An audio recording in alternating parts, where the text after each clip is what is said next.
This is Steve Zeltzer with Workweek.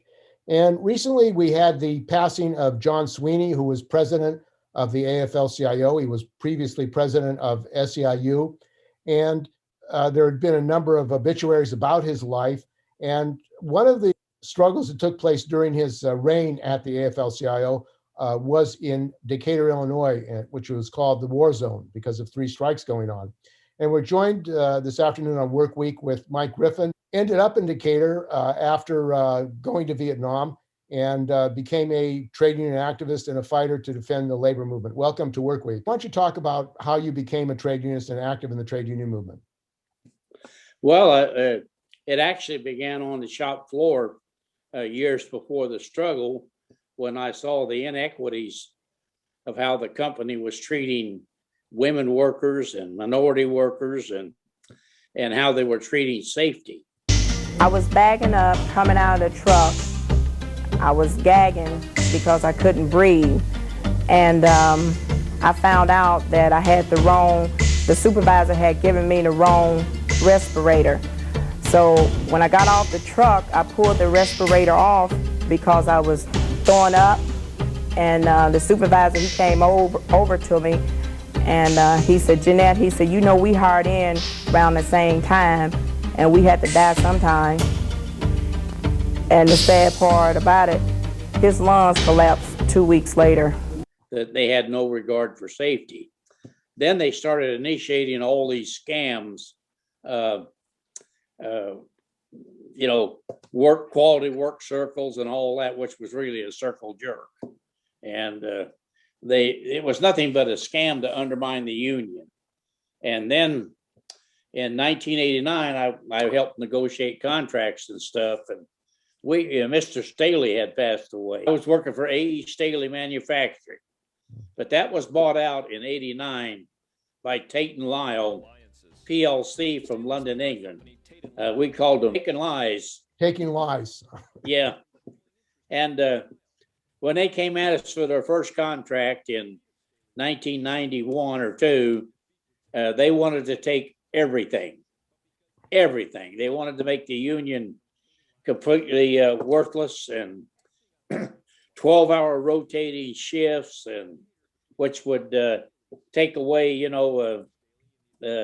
overtime. And actually the contract would not only not give us a wage increase, it would take away a substantial amount of money and force us to work 120 hours a year more. But the worst part of it is they basically gutted our ability to represent our fellow workers and stuff.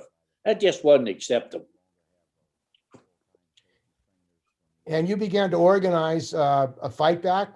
How did you do that? And well, our local, as a local, we raised our union dues from $19 a month to $120, and we used that money to start organizing, sending people out to build support for our struggle.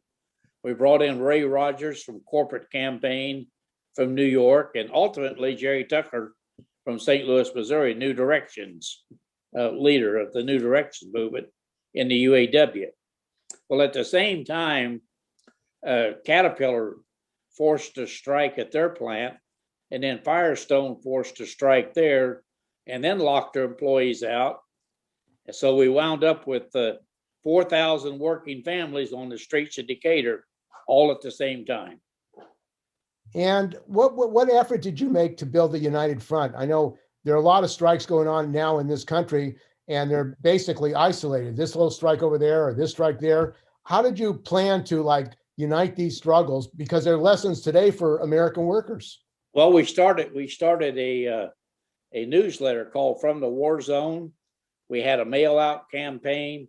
We put together databases of local unions and schedules of conventions and union meetings. And we here in Decatur, with the three unions started working together, and we basically broke bread together, marched together, and went to jail together. And it scared, I think, the city, because they couldn't figure out how to conspire fast enough with the three companies to get us under their thumb like they wanted. And they actually made a bold attempt at that using state police and local city police, and infiltrated the ranks of our rallies, and tried to create violence and blame it on us. And that's when they used pepper mace against men, women, and children at the gates of Staley. And we produced a video, Struggle in the Heartland, that showed, they're gassing us. And ultimately, we sued them over that event. But you'd be amazed how fast law enforcement will perjure themselves when they get held accountable. And that's exactly what they did. But we reached out across the country, and some of us did some international work. Well, we reached out across the country to local unions of all kinds of unions. It didn't matter who they were. And we were met with a good amount of resistance from the AFL-CIO. Lame Kirkland, not Lane, Lame, and Donahue, which I guess that's a good name for him because he's kind of a mirror of the Donahue that's on the corporate side. And we couldn't figure out exactly why they were not embracing our struggle, because by that time we had thousands of local unions across the country raising money for us and hand-billing our literature. And, we picketed Staley customers like Miller Beer, who dropped Staley. Then we went after Pepsi, and the banks kicked their vice president off their bank boards. And, we had a full-blown corporate campaign going. We did a lot of creative things, and we fought like you would expect a union to fight. But make no mistake, the UAW and even the steel workers who ultimately took over the Firestone workers, they did more than anybody. But the United Paper Workers Union, which we called the UPIU, they were undermining our struggle almost from day one. And in the end, when we were very close to having a victory, because Pepsi was really getting close to dropping Staley as a customer, and that would have been a death throw to them. Wayne Glenn, the international president of UPIU, Sweeney and Trumpka, after we helped get them elected, went to London and cut a deal behind our backs without any local leadership. But what really makes that horrible is that we worked when Kirkland was going to his regional conferences for re-election. We had demonstrations at his conferences, and we challenged his do-nothing leadership. And that culminated in Chicago when the meeting got really testy, and he tried to deny some things that he said about our struggles in Decatur. He said that they were lost and there was nothing, they couldn't be won. And then he tried to deny saying that, but he said that in his conference in Boston, and they sent us an audio tape of it. So we had a guy on the stage there with a copy of that audio tape, and he stood up and challenged them. He says, "I've got it right here on tape." Well, boy, they brought that meeting to an abrupt halt. Donahue went down and grabbed up Kirkland, who was probably 2/3 shit-faced. And the next morning he resigned, and Donahue took over. You helped push him over the edge. I had been in contact with Donahue several times over the 2.5 years of the struggle. He kept telling me that Lane's the boss. I can't do anything. We were Donahue and Kirkland out of office. And at the FL-CIO convention in 1995, we sat down with the leaders of the FL-CIO, the new ones, and they made us a lot of promises on how they were going to give us all kinds of help and things like that. We even met with the secretary of the Russian Federation of Labor, who was offering to help shuttering the Pepsi-Cola plants in the Soviet Union, which scared the hell out of our national attorney. But it was, we had met with one of the editors of their newspaper, and they ran the Staley story.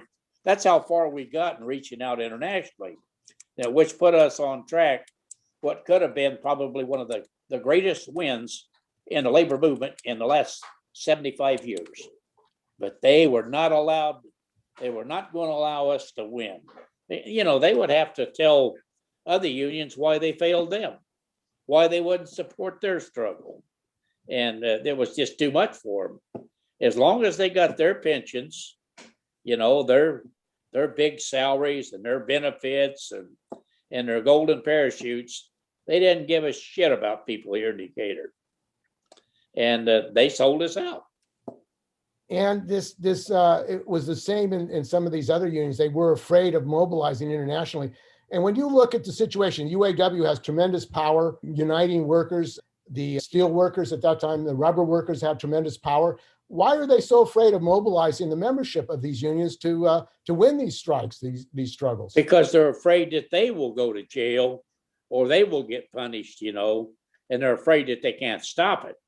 It's just like any politician, you know, particularly the Republican fascist party, when they lose control, then they're out. I mean, that's it.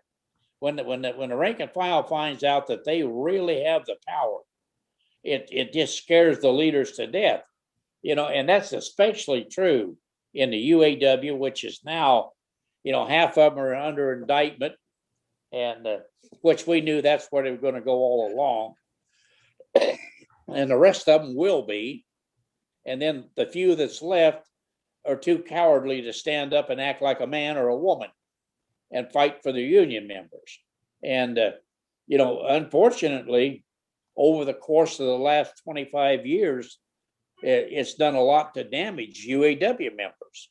And they've had to give up stuff. And it just like when Obama brought in Summers for an auto czar, you know, and forced the UAW members into horrific concessions, which didn't have to happen, you know, but it did.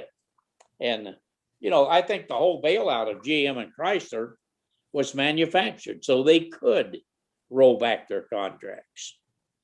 And you were involved in the struggle of the auto workers, Accuride, Billy Robinson, many struggles where yes. Why don't you talk about the lessons of these struggles? Because your effort was not only about Decatur, your struggle, the war zone, but fighting for workers all over the country and all over the world.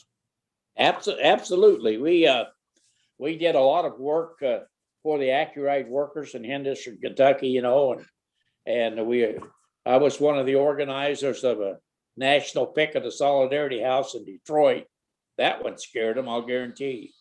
And we picketed up there because they betrayed the workers in Henderson, Kentucky. But I mean, it's nothing new, Steve. They betray workers no matter where they're at, because they're no different than the bosses that we have every right to hate. None. The bastards of the boardroom are the bastards of the boardroom. It doesn't matter whether it's the crew or company boardroom. You went down to Florida to AFL-CIO Executive Council. Why don't you talk about that effort to get them to back the war zone strikes, the 3 strikes going on in Decatur? Yeah, Crystal Springs. Crystal Springs. Yeah, I went down and I did a piece on the public radio down there, and the old Chuck Harder show, who was a populist and a progressive, and you know, it started out with 15 minutes and it wound up being an hour.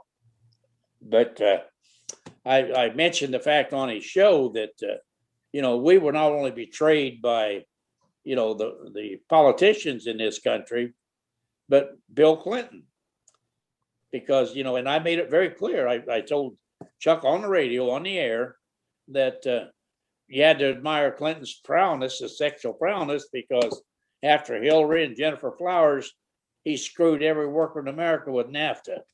And I did the show a couple of times, and one of them was from here in Decatur by remote, where we would host a conference to build a labor party in this country, you know.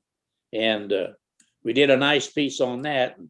Not long after that, mysteriously, the UAW bought out the radio network and fired all the people involved and then shut it down.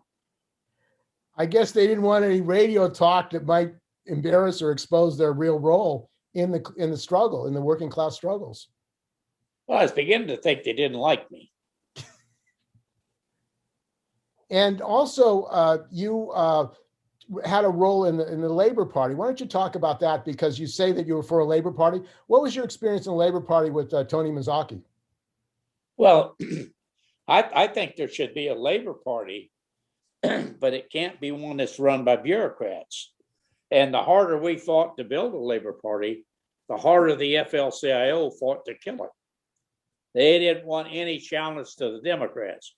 They're satisfied with a breadcrumb or two, you know, and licking the boots of the Democratic leaders and not getting anything in return, because it keeps them in their cozy little comfort zone. They don't have anything to worry about.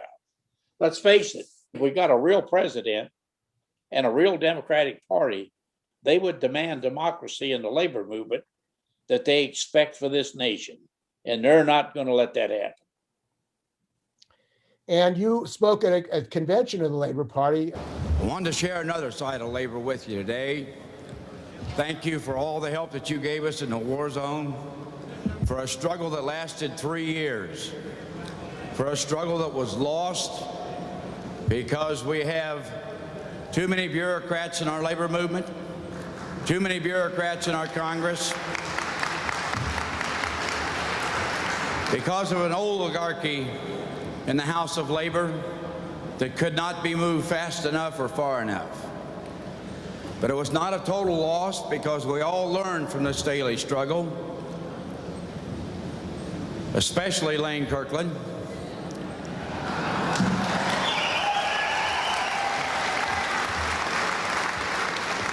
We were not the victims entirely of corporate greed. We were the victims of business unionism, of an international union that cared more about bringing dues in than fighting a war, of labor's generals who sent us to the foxholes and to the trenches and then deserted us. The rank and file on this floor, local union officers, international presidents included in this room, never walked away. It was a battle to even get you to speak there. What happened at that convention that you spoke at? Well, yeah, I was in Cleveland at one of their founding conventions. I don't think they were quite prepared for me, because I stood up and told the truth about the FL-CIO betraying us in Decatur, and that Sweeney shouldn't be over there carousing with the corporate leaders at their fancy hotel. He ought to be there with the rank and file people building a labor party. And I think I fell from grace on that one, because the then president of the OCAW, who supposedly was pushing for the Labor Party, he didn't know what I was going to say. And according to him, before I started speaking, he said I was the commanding general of the Road Warriors from Decatur, Illinois. After that, I was that lying piece of shit from Decatur. But, I just told exactly what happened.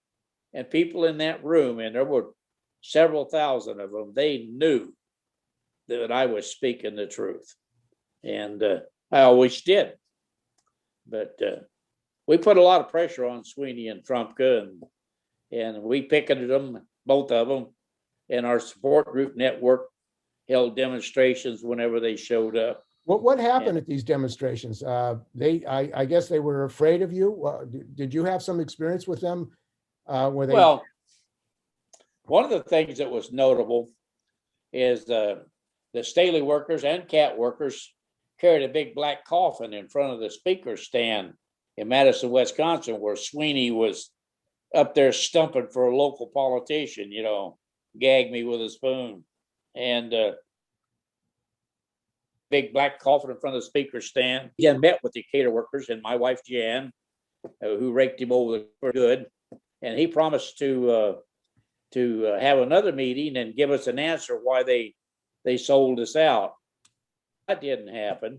Long after that, they flew out Martin Mangan, the priest who got arrested at the gates of Staley, who was our fierce supporter, and flew him to Washington. Well, before he went, he asked me, he said, what do you think they're wanting me to do? I said, well, Martin, I think they're wanting you to make me go away. And I said, it's not going to happen. And he wasn't sure because he tried to work with both sides, and you can't do that. You got to choose the side. So he flew to Washington and they gave him his bullshit meeting, and he came back and he called me, and I went to the rectory and said, Mike, you were exactly right. That's exactly what they want. And he says, I'm telling you right now, whatever you're doing, keep it up. We did. And not long after that, we got a notice that Trumka was flying into Decatur unannounced, no reporters or anything like that, no press releases. And of course, that's what they do when they gotta hide, in secret. And anyway, it wound up being about a 3-hour screaming match, and all he could say to defend himself for not giving us any of the support that they promised, for them going to London without us, was we cannot render support unless the affiliated union requests it. In other words, the UPIU sold you out. We helped them live with it. And I'll tell you, that was a very heated meeting. And we all, I think, got under Trump's skin. And the last time I saw him was in St. Louis Airport, and he went the other way. And this idea of this trade now, there's some groups, organizations, the Jacobin magazine have been lauding Sweeney played a great progressive role in the labor movement. It doesn't seem that was your experience about Sweeney, that he actually helped betray the struggle of the war zone, your union and other unions. But Sweeney said that he couldn't do anything because of the structure of the AFL-CIO. What do you think about the structure of the AFL-CIO and the role of the AFL-CIO and these other corporate type unions? Well, I just don't see how they help workers. While they may get some things done, it's very little compared to the power that corporate America has and corporate politicians on both sides of the aisle. And a good example is like Joe Biden. While Biden was the much better choice than the Trumple foreskin, he's not the answer. He's an old, establishment Democrat that doesn't believe in doing anything progressive, and we're not going to get where we need to be. I would much rather have seen Bernie Sanders or Elizabeth Warren in as president. And you have to be willing when you get in there to shake up the whole system. And you got to start with the Department of Labor and, the Department of Agriculture, all of them. And he's already showing that the cronies that he surrounded himself for a cabinet are the wrong people. You couldn't do any worse than Vilsack for the Secretary of Agriculture. Whenever Iowa's premier senator, says he likes him, he's got to be bad for us. Okay. Well, there's a big struggle in Bessemer, Alabama, of the Amazon workers, 6,000. Yeah. And Biden has said that he's against coercion and for workers to have the right to have a union. But it seems that is not what is happening at Bessemer and Amazon, or for that matter, all over the country. Workers are being fired, being coerced, terrorized, that if they don't, they should not vote for the union. And it seems like there's a terror campaign against workers in this country. He says he supports getting the union, but he also supports all that campaign money he gets from Jeff Bezos. And that's gonna trump whatever little those workers can carve out. Not only that, but you have to take a look at what kind of union they're going to have and what they can accomplish. And even just getting a union is not far enough, especially when the rest of the organization is non-union. I mean, they've already caught Amazon and their subcontractors stealing tips from the workers, So what happens when that happens? They give them a slap on the wrist, make them pay back a little bit, call it a labor violation. But if any one of those drivers stole from Amazon, they'd go to jail.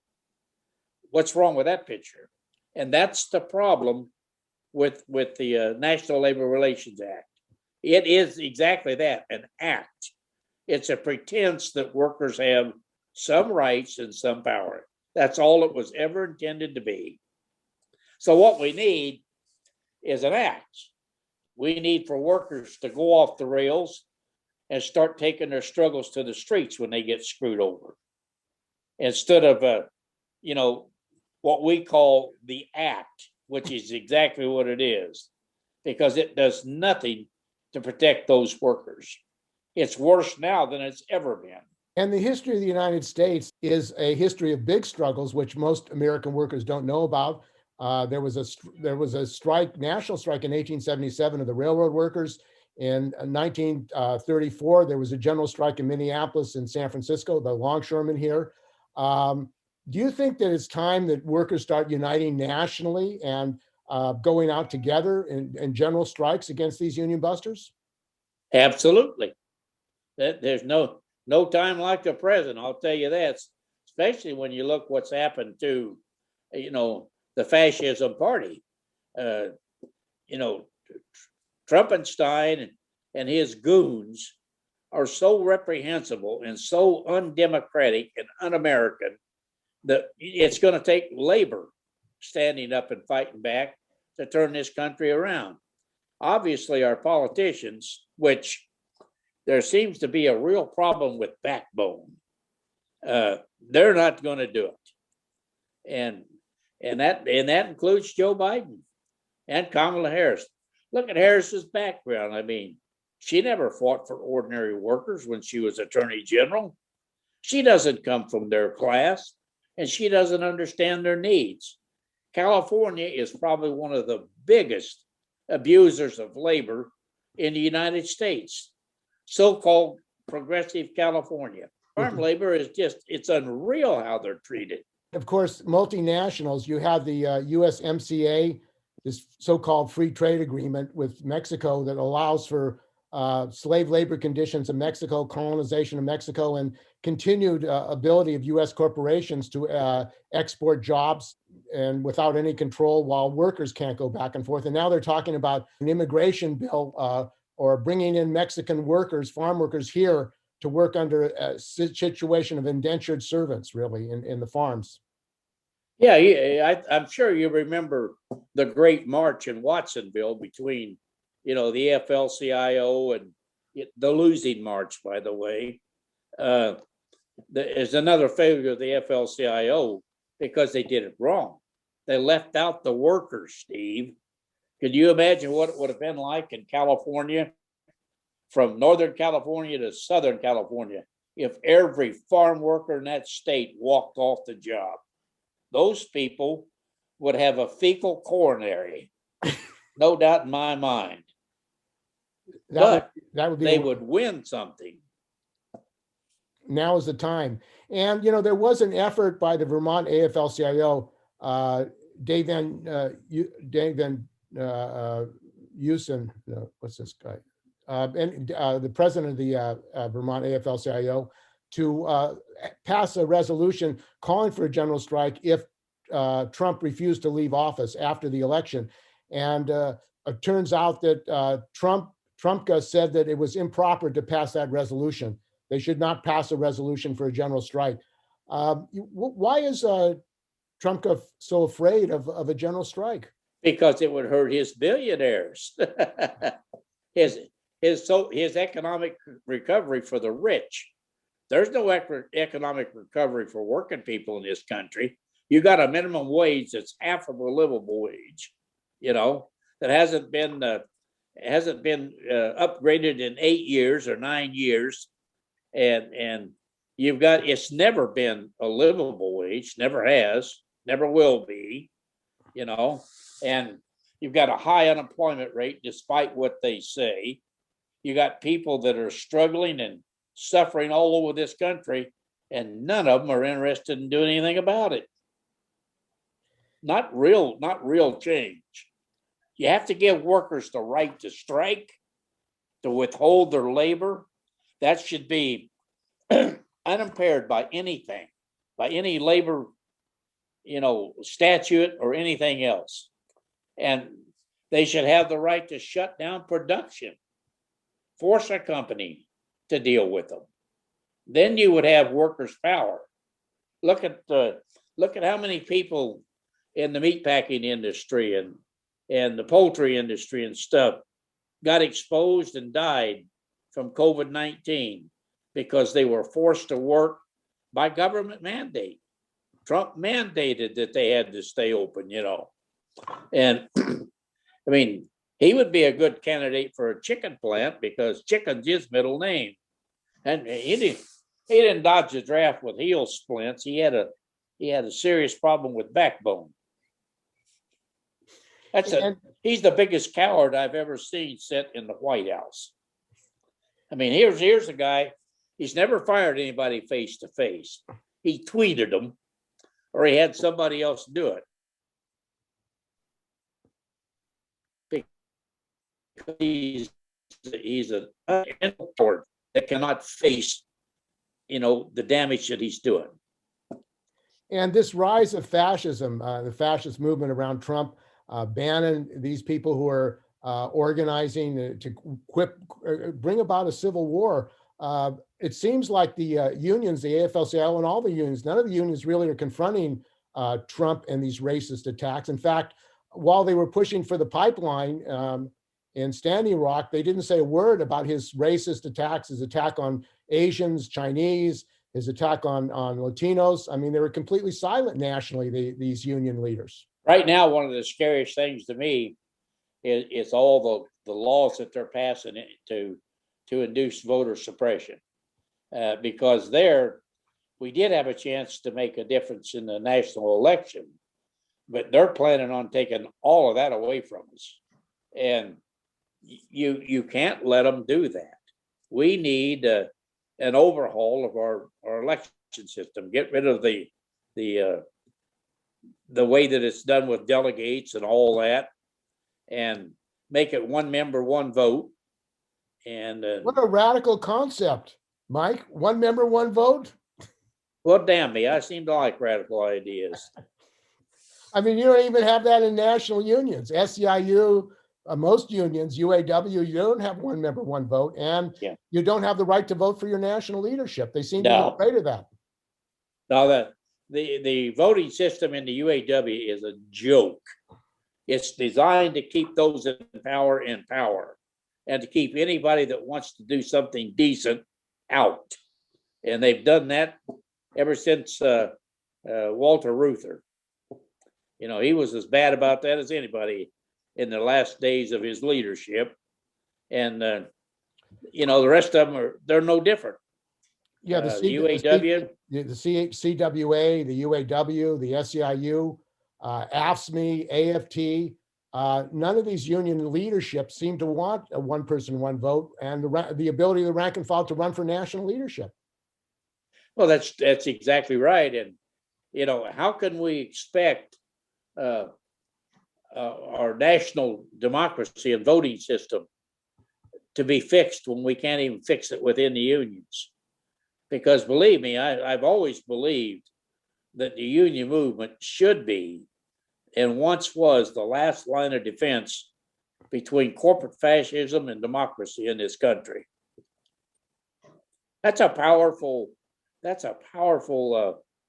obligation for working organizations. And you have some hope. I mean, what were your lessons from the Staley struggle, the war zone, and your ability to reach out, not just nationally, but internationally? You reached workers throughout this country and around the world. So are you hopeful that workers will be able to overcome these obstacles, these organizational obstacles and obstacles of union bureaucracy who don't want you to win? Well, one thing it's going to take is somebody's going to have to stand up in government for the rights of ordinary workers to have democracy in their unions. Just not seeing. I mean, look what happened in the Teamsters that forced Ron Carey out and put the little thug in there. Hoffa Jr. wasn't even a union member till the late 90s. He was just a crooked lawyer for the Hogans and Brennans, the corrupt district council leaders and the Teamsters. And so are you hopeful, Mike? You think that the American working people are going to wake up and are going to fight back? Because it seems, as you say, the conditions for the working class are the worst that they've been in a long time. They seem to be getting worse with Amazon and with automation, technology being used to bash down workers and make everybody marginal, temporary workers in this country and around the world. Well, I don't know where you could get the hope from, Steve, because the ones that has the charge to organize them are the very ones that wants to keep them under the gun. I mean, you look at SEIU, I mean, they have one rule: you're not allowed to have a good contract. You have to work for low wages. You have to be beat over the back daily. Keep your face to the ground. Don't look up and don't ask any questions. That's where SEIU went, and that really went a big way for the last 60 years, but especially true under a guy that was supposed to be a progressive, Andy Stern. He turned out to be a real progressive. I mean, I think the first thing he did when he took over the helm from Sweeney is buy him a whip and chains. That was for his members, by the way. Yeah, and this top-down corporate unionism, which you say is was an obstacle in your struggle in Decatur, Illinois, in the war zone, and an obstacle for American workers. How is it going to be overcome? Well, it's gonna take ordinary rank and file workers to get sick and tired of it, and to stand up and take control. If they control the elections to where you can't go to a convention and even raise your voice, then I guess it's going to take a mass mobilization to go to those conventions and chase their sorry ass out on the street. That sounds pretty radical. I don't think so. You think that that's the kind of action that really is needed if these officials just prevent the members from having any control? I think it's going to take a full-scale rebellion. And right now, people are hurting. Even union people's lost their jobs, and they've lost their hope and their future and retirements, and there's nobody in leadership, but what they call leadership, that's really doing a whole lot to help them out. And you were also in the millwright. You were a millwright in the Carpenters Union. What was your experience in that union, in the Carpenters Union, as a millwright? That was a corporate union, I mean, it's part of the Carpenters, and look who's running that, Mein Führer McCarran. That's about as close to a Nazi as you can get. And the skilled trades are bad about that because the rank and file workers don't really get a vote on anything meaningful, and they have no chance of getting elected anything unless they want you elected. And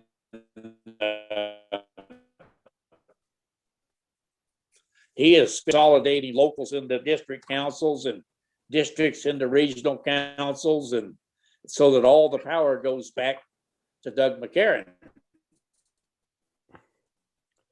He's really destroyed any semblance of democracy in the Carpenters Union. Well, I guess he drove a nail in everything. I don't know. He drove a nail in everything. And it seems like these corporate mergers, it's not just McCarran, but Andy Stern, many of these unions centralize their power more and more like corporations. So it's top down, organized like a corporation. Yeah, well, you take a look at, for example, the AIW, where we started out in the struggle, Allied Industrial Workers in Decatur with Staley. They wound up merging with the Paper Workers Union, and a lot of us were against that. Then the Paper Workers merged with the OCAW, and that was Bob Wage's union, headquartered in Colorado, and Oil Chemical Atomic Workers. And they just kept merging, and merging. And before you know it, nobody knew who they were anymore.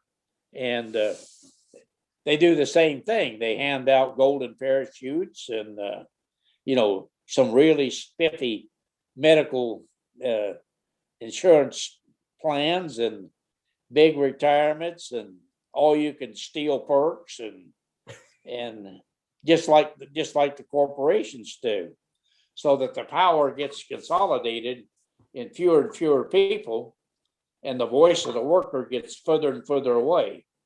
And it's exactly like a corporate merger, no difference. They've learned from their corporate masters. And, you know, the history of the United States, there have been militant union leaders, Eugene Debs and others, who have tried to build a workers' party, a socialist party, a labor party, and really gave their lives to labor. So the American workers does have a history of fighting for justice and rights on the job and politically. Yeah, and those that really tried to fight, you know, like Big Bill Haywood and Debs and all those people, they were scorned by the bureaucrats in organized labor, you know, and even John L. Lewis, who looked like he might turn out to be some kind of a labor leader, he wound up selling the mine workers out way back when. And, you know, it went downhill from there.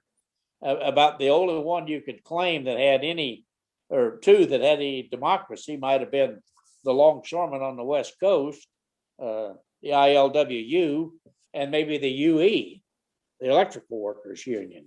And I'm glad to say now that the APWU and the postal workers, they've now got a good international president who I think respects the rank and file, and they may have a chance at democracy too. And they didn't have before, I can tell you that. And you grew up in a mining community. Your family were miners. Why don't you talk about that history and how that shaped you and your views about things? Well, there was I don't think they ever got a contract without a strike. You know, it's kind of like Caterpillar here in Decatur. But I've been on the picket line with my dad, and he was a miner for 40 some years. My grandfather was a miner, and he retired. I think he was 78 years old. He had a broken hip, wouldn't heal. He was a mule skinner, and he never even got a retirement. He retired a year before they got retirements. Him and Grandma got, I think, like $26 a month Social Security when I was just going into the Marine Corps. It was ridiculous. And but my dad always told me, he said, this picket line here is sacred. He said, if you ever cross one of those, I'll beat you to death with my own hands. And he meant it. But I can remember all the mine workers carried guns. You never seen run around their bib overalls. If they sagged, that's because they were loaded to the hilt. And there was a lot of shootings going on here in Central Illinois in the miners' wars.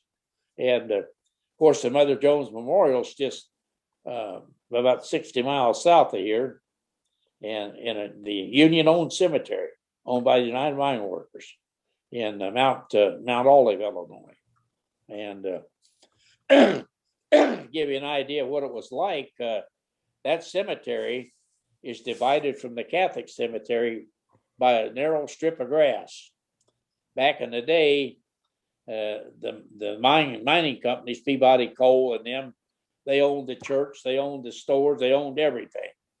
And if you were one of those miners, striking miners, you couldn't be buried in that church cemetery. So they bought their own piece of ground next to it and made their own cemetery. That's what this country was like.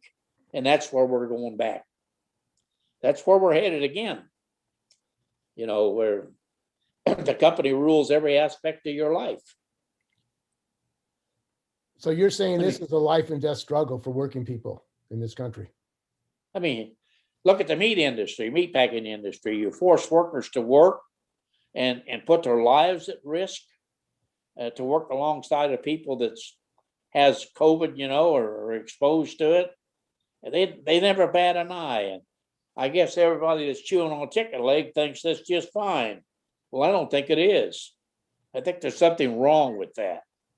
And now they're pushing now to reopen all these businesses and schools and stuff when not near enough people's vaccinated. And They don't care who gets sick or who dies from it. Hell, there's another body waiting for the job. Yeah, well, the attack on teachers is massive in this country, blaming teachers for the economic situation, the lack of proper education, and charters privatization. That's going on as well. Well, I've been really proud of some of the teacher movements in this country in the last 5 years.